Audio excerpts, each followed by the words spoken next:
วัสดีค่ะวันนี้มาพบกับครอบครัวน้องคนดีนะคะแม่ดาค่ะน้องคนดีค่ะค่ะวันนี้เป็น EP แรกนะคะที่เราจะมาทำการอัดวิดีโอเนาะทำคลิปนะคะลง YouTube นะคะให้เพื่อนๆได้ดูกันนะคะวันนี้นะคะเราเริ่มต้นโดยการพาไปไหนคะทะเลค่ะไปทะเลหลังบ้านนั่นเองนะคะเดี๋ยวเราไปดูกันเลยนะคะว่ามันใกล้แค่ไหนแล้วไปยังไง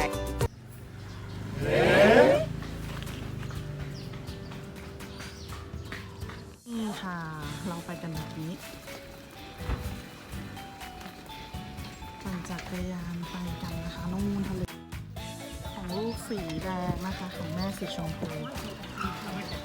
ใกล้ถึงแล้วนะคะ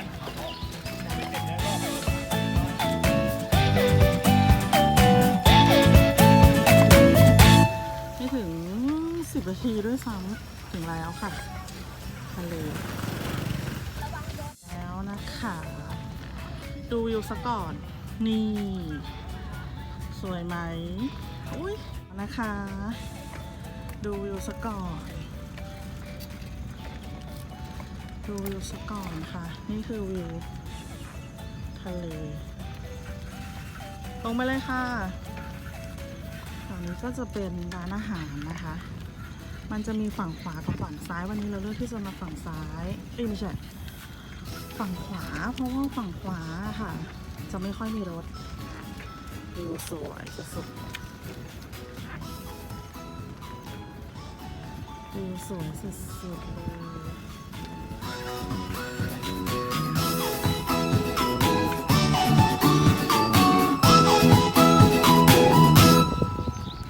แบบนี้เลยนะคะปั่นก็เหมือนกับการออกกำลังกายนะคะแล้วก็ผ่อนคลายไปด้วยมีคนมาวิ่งฝั่งนี้จะดีหน่อยนะคะคือรถไม่พลุกพล่าน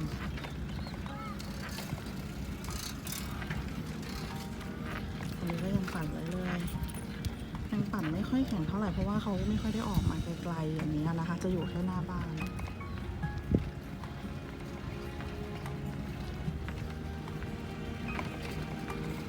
จะอยู่แค่หน้าบ้านชิดๆหน่อยค่ะเอาขับใส่รถเขาแล้วนะคะ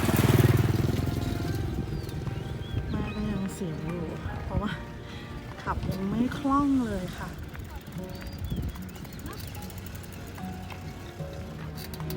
ขับยังไม่คล่องเลย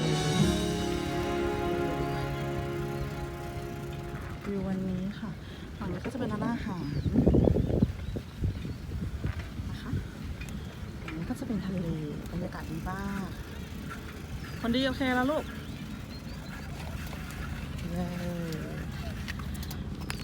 ชิวๆนะคะวันนี้คลื่นไม่น้ำยังไม่ขึ้นนะคะน้ำยังไม่ขึ้นคนดีเซฮายหน่อย วันนี้เป็นไงบ้างลูกสนุกหันหน้ามาคุยหน่อยเป็นไงบ้างคะวันนี้สนุกเหรอไหนสนุกยังไงไปโรงเรียนเป็นยังไงบ้างคะก็สนุกค่ะคลิปของคนดีก็จะเป็นประมาณนี้นะคะก็จะเป็นตัวของตัวเราอะนะคะเราเป็นแบบไหนเราก็จะเป็นแบบวันนี้ไม่ได้มาปั่นจักรยานเฉยๆนะคะมีของมาให้คนดีกินด้วยนะคะวันนี้มีอะไรเดี๋ยวรอดูข้าวที่น้องคนดีจะกินนะคะก็มีไข่ต้มแกงเห็ดค่ะ มีไข่ต้มกับแกงเห็ดค่ะเพราะว่าถ้าทุกคนสังเกตนะคะคนดีเขาจะรูปร่างค่อนข้างใหญ่นั่นหมายถึงว่าอ้วนนะคะเราก็เลยจะไม่รังแกลูกอีกแล้วต่อไปนี้เราจะพยายามให้ลูกอะทานแบบกินเลยลูกพยายามให้ลูกทานเป็นแบบพวกอาหารที่เป็นแบบอย่างนี้ค่ะแล้วก็เมื่อเขากลับมาจากโรงเรียนนะคะเขาจะได้ทานทันทีนะคะถ้าใครเป็นถ้าใครเคยเป็นคือไม่รู้ว่าคนอื่นเหมือนดาหรือเปล่าแต่ปกตินะคะถ้ากลับมาจากโรงเรียนนะคะเราจะหิวมากๆเลยนะคะพอได้ทานอาหารแล้วเนี่ยจะดีมากๆนะคะเราก็เลยเลือกที่จะให้ลูกเราทานเลยนะคะตอนกลับมาจาก โรงเรียนเพื่อที่เขาพอถึงตกเย็นแล้วเขาจะได้ย่อยง่ายอะนะคะเขาจะได้ย่อยแบบง่ายๆแต่วันนี้ต้องจะพิเศษหน่อยนะคะ มาทำคลิปให้พวกเพื่อนๆดูนะคะ ก็จะมาทานตรงริมทะเลเด้ๆพระอาทิตย์กำลังจะรับขอบฟ้าไปนะคะคนดีก็กินข้าวไปนะคะมันอาจจะขยับขยื่นหน่อยนะคะ เพราะว่าแม่ก็เพิ่งมือใหม่ยังไม่คล่องนะคะทนดูกันไปหน่อยนะคะเดี๋ยวถ้ามันคล่องกว่านี้จะได้ภาพที่แบบดีกว่านี้นะคะวิวดีมากๆดูวิวทางข้างคนดีวิวริมทะเล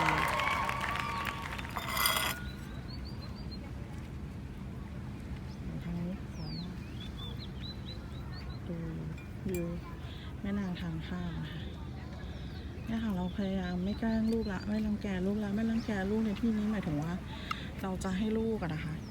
รีบทานกลับมาจากโรงเรียนเขาจะต้องมีทานนะ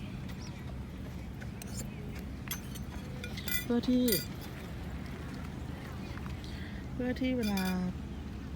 มันจะได้มีเวลาย่อยเพราะปกติจะทานข้าวกันสักประมาณ2 ทุ่มครึ่งซึ่ง2 ทุ่มครึ่งทานแล้วก็นอนเลย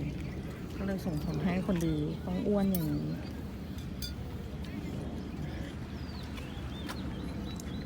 อาหารเราก็จะพยายามจัดเป็นต้มๆนะคะเป็นแบบไม่ทอดไม่มีน้ำมันคงกินไปได้เรื่อยๆอร่อยไหมคะลูก อร่อย คุณนางหน่อย อร่อยค่ะ โอ้โหทุกคนเห็นต้องหิวตามแน่ๆเลยค่ะวันนี้ทานข้าวกับอะไร กองเห็ดก่อน วันนี้ทานข้าวกับแกงเห็ดกับไข่ต้ม1 ฟอง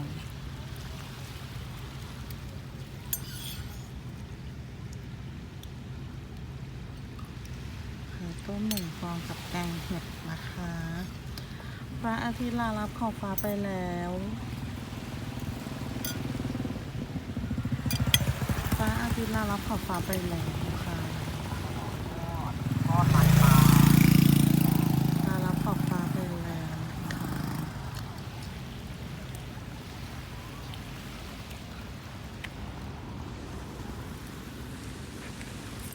หมดแล้วค่ะ หมดแล้วค่ะเธอหมดแล้วนะคะแล้วเดี๋ยวเราก็จะกลับบ้านละคนดีบอกในป้านาอาว่าจะกลับบ้านแล้ว ใช่ค่ะจะกลับบ้านแล้ว กินข้าวอิ่มยัง อิ่มมาก โอเค เราจะปั่นจักรยานกลับกันแล้วเนาะเพราะว่ามันก็ค่ำแล้วอะนะคะในคลิปอาจจะไม่ค่ำแต่ว่าแสงไฟแบบ มันเป็น เป็นอะไรคะ มันต่างกันถ้าอย่างนั้นคือรอเลยนะคะ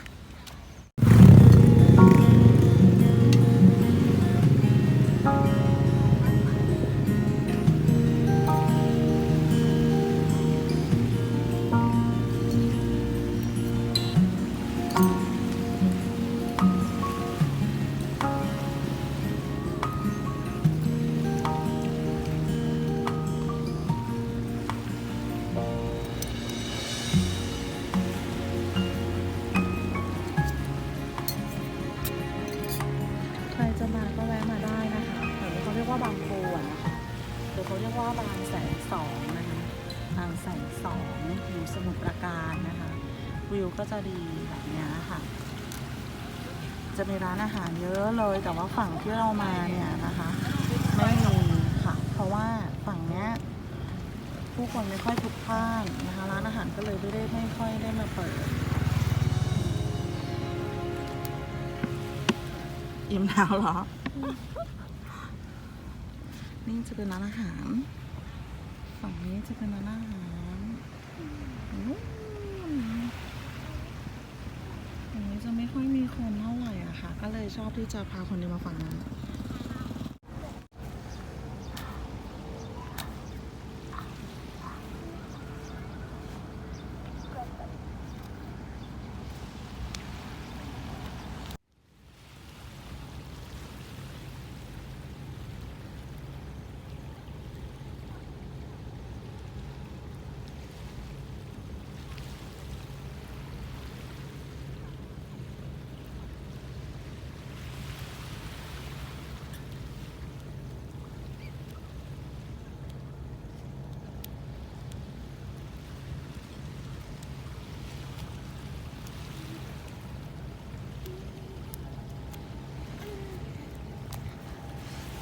นี่ค่ะ พอดึกแล้วก็ไม่ต้องกลัวนะคะ ที่นี่เขาติดไฟส่องสว่างให้นะคะ ริมทางยาวไปเลยนะคะ ตลอดสายเลยค่ะ ไม่ต้องกลัวนะคะกลางคืนไม่ต้องกลัวเพิ่งมาติดได้ไม่นานนะคะสักประมาณไม่ถึงเดือนนะเนาะแต่ก่อนก็จะมืดตึ๊ดตื้อเลยทีนี้ก็ไม่ต้องกลัวแล้วนะคะ เป็นระบบโซลาร์เซลล์นะคะพลังงานแสงอาทิตย์ถึงเวลาเขาก็ติดเอง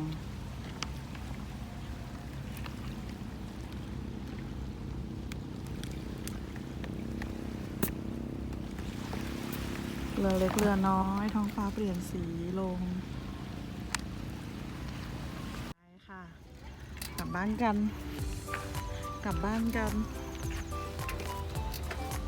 วันนี้ต้องคิดฝั่งนี้แล้วค่ะทีนี้ใช่นี่ร้านอาหารบรรยากาศดีมากดูสิคะดูท้องฟ้าเก๋มากบรรยากาศชิลๆวันนี้เรามาฝั่งนี้ก่อนนะคะฝั่งขวาแล้วเดี๋ยววันไหนที่พร้อมมากกว่านี้คนดีชิดหน่อยนะลูกรถมาคนดีเขาขับรถยังไม่แข็งเท่าไหร่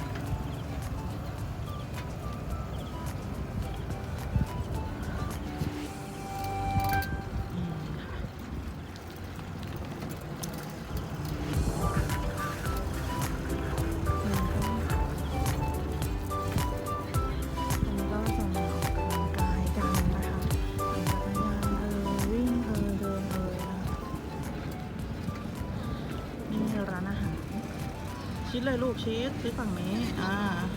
ชะลอหน่อยรถมา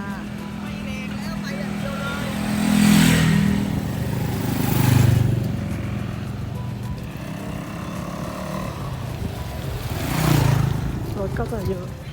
ฝั่งนู้นเยอะกว่านะคะเพราะว่าฝั่งนู้นทะลุออกไปถนนใหญ่ได้หลายซอยมากนะคะเขาก็เลยนิยมใช้กันฝั่งนู้นฝั่งนี้มันเป็นซอยตันเขาก็เลยไม่มานะคะบรรยากาศให้ดู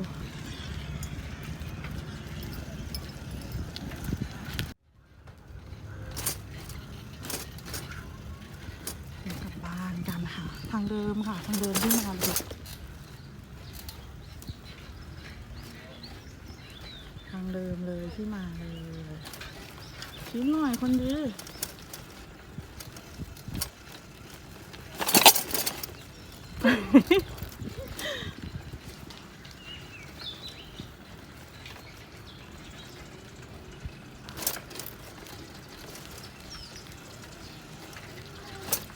ลักษณะหมู่บ้านเป็นหมู่บ้านเปิดนะคะไม่ดีอย่างหนึ่งคือหมู่บ้านที่นี่เป็นหมู่บ้านเปิดแล้วก็สามารถทะลุออกได้หลายๆทาง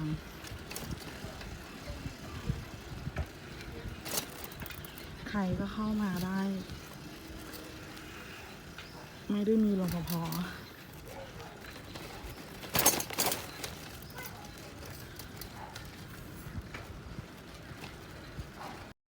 โอเคค่ะวันนี้เราขอจบคลิปไว้เพียงเท่านี้นะคะเพราะว่าเราจะถึงบ้านแล้วนะคะวันนี้ขอลาไปก่อนแล้วก็ฝากอะไรคะกดไลค์กด Subscribe กดติดตามค่ะกดติดตามคนดีให้ด้วยนะคะขอบคุณมากค่ะเจอกันคลิปต่อไปค่ะสวัสดีค่ะบ๊ายบาย